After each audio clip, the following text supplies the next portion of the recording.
आज का टॉपिक बहुत ही इंपॉर्टेंट, नाम है आपदा। ठीक है, आज का टॉपिक है आपदा। आपदा होती क्या है? सबसे पहले तो ये मतलब समझिए इसका। आपदा होती है अचानक से कोई भी संकट आ जाना। ठीक है, अचानक आने वाला संकट ही आपदा कहलाती है। अब पूछा जाए आपदा क्या होती है तो क्या बोलोगे? आने वाला संकट। संकट यानी मुसीबत जो अचानक से आ गई और जिससे कि लोग प्रभावित होंगे। ठीक है, तो आपदा क्लियर हो गया सभी को? जी। अचानक आने वाला संकट।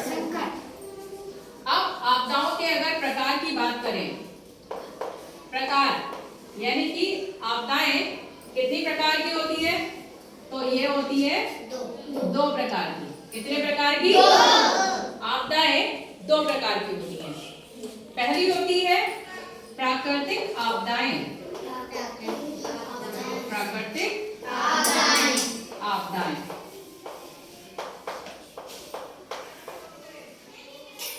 प्राकृतिक यानी प्रकृति वाली। दूसरी मानव जनित आपदाएं। मानव जनित आपदाएं। प्राकृतिक आपदाएं हो गई और दूसरी हो गई मानव जनित आपदाएं। अब देखो नाम से ही ये परिभाषाएं भी क्लियर हो जाएंगी। प्राकृतिक में प्रकृति आ रहा है जी, यानी जो प्रकृति जन्य हो, यानी जो प्रकृति में स्वयं अपने आप हो रही होगी, ऐसी आपदाओं को कहते हैं प्रकृति जन्य आपदाएं। प्रकृति की वजह से हो रही है। ठीक है, मानव जनित किसकी वजह से हो रही है? मानव। हाँ, तो ये हो गई मानव जन्य आपदाएं। कौन सी हो गई? मानव जन्य आपदाएं। अब समझिए और शॉर्ट में, जो प्रकृति में अपने आप आपदाएं आती है वो होती है प्राकृतिक आपदाएं। ठीक है, मानव जनित आपदाएं जो मानवों की वजह से, यानी मानव हो गए इंसान, हम लोग मनुष्य, मानव को ही कहते हैं मनुष्य, इंसान। ठीक है, तो हम लोगों की वजह से, हम लोगों की गलतियों की वजह से जो आपदाएं आएंगी वो हो गई मानव जनित आपदाएं। अब एक बात बताइए, बादल फटता है, बादल क्या हमारी वजह से फटता है? तो बादल का फटना ये कैसी आपदा हो गई? प्राकृतिक नहीं, प्राकृतिक। बादल अपने आप फटेगा जी। नेक्स्ट है भूकंप। आपने बुलाया? हम लोगों की वजह से नहीं है, प्रकृति में अपने आप आ रहा है, तो भूकंप क्या हो गया? प्राकृतिक आपदा। आंधी आई अपने आप आएगी जी। तूफान आएगा अपने आप आएगा, तो ये सब क्या हो गई? आंधी, तूफान, बादल फटना, भूकंप, ज्वालामुखी। ज्वालामुखी का फटना, ज्वालामुखी फटता है तो लावा निकलता है और जहां जहां वो लावा पहुंचता है वो पूरी जमीन को बंजर कर देता है। मतलब वहां पर फिर फसलें नहीं उगती, वो मिट्टी ही बेकार हो जाएगी हमेशा के लिए। तो भूकंप के अलावा ज्वालामुखी फटना, जो ज्वालामुखी फटते हैं वो भी एक प्राकृतिक आपदा है। अब आइए मानव जनित आपदाओं पे, यानी कि जो मानवों की वजह से होती है। तो जनसंख्या विस्फोट। जब परिवारों में कोई एक परिवार है, उनके यहाँ 10-12 बच्चे हैं। ठीक है, जो पढ़े लिखे हैं, समझदार हैं, उन्हें पता है कि इतने बच्चों को पालने के लिए बहुत ज्यादा खर्चे की जरूरत होगी, तो उनके परिवार में 1 या 2 बच्चे होते हैं। तो ये मानवों की गलती से ही तो हो रहा है। तो जनसंख्या विस्फोट किसका उदाहरण है? मानव जनित। ठीक है, अब दूसरा प्रदूषण। प्रदूषण प्रकृति अपने आप फैलाती है, हम लोग फैलाते हैं? हम लोग। गंदगी तो हम लोग ही फैलाते हैं। हम लोगों ने कूड़ा उठा के पानी में डाल दिया, या हम लोगों के घर में जो पूजा पाठ की सामग्री हुई उसको जाके हम लोग क्या करते हैं, नदियों में बहा देते हैं, है ना। जो लोग समझदार हैं तो वो नदियों में नहीं बहाते, ठीक है। अब मैम को पता है कि उसकी वजह से जल प्रदूषित होगा तो हम नदियों में नहीं बहाते, ठीक। कुछ लोग होते हैं कि इससे तो जल प्रदूषण हो गया। वायु प्रदूषित किससे होती है, जो बड़ी बड़ी फैक्ट्रियां होती हैं जिनमें से धुआं निकल रहा होता है चिमनियों से, तो इससे कौन सा प्रदूषण हो जाता है, वायु प्रदूषण। एक दिन आपको बताएंगे प्रदूषण कितने प्रकार का होता है, ठीक है। रफली बताते हैं। अभी जल प्रदूषित गंदा हो जाएगा तो जल प्रदूषण हो जाता है। वायु धुएं वगैरह से गंदी हो जाएगी, धुआं आएगा, प्रदूषित हो जाएगी तो वायु प्रदूषण। मिट्टी, जो खादें वगैरह इस्तेमाल करते हैं, कीटनाशक दवाइयां इस्तेमाल करते हैं, उससे मिट्टी भी प्रदूषित हो जाती है तो उसे कहते हैं मृदा प्रदूषण, ठीक है। जल प्रदूषण, वायु प्रदूषण, मृदा प्रदूषण, ठीक है। 3 मेन कॉमन वाले जो आपको याद रखने हैं, और भी होते हैं वो आपको बाद में बता दिया जाएगा।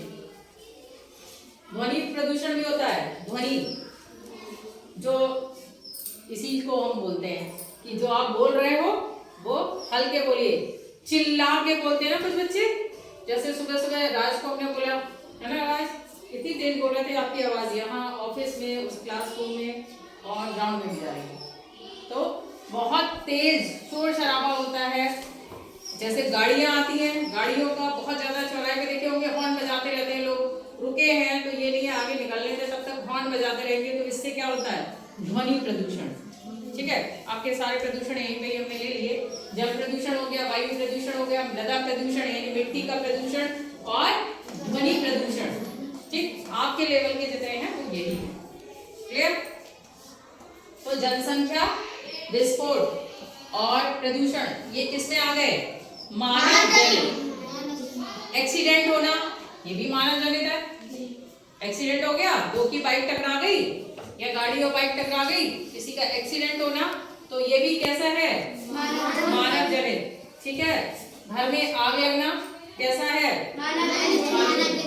अगर जंगलों में आग लग रही है तो क्या वो मानव जनित है या प्राकृतिक जन्य, प्राकृतिक। जंगल में जो आग लग रही है वो क्या होता है, जब तेज हवाएं चलती है ना, तो पेड़ की जो पत्तियां हैं, पेड़ एक दूसरे में जब टकराते हैं तो उससे आग लग जाती है। जंगलों में आग ज्यादातर क्या होता है, तेज हवा से जब पेड़ एक दूसरे से टकराए तब वहां पर आग लगती है। लेकिन घर में जो आग लगती है वो होती है मानव जनित, ठीक है।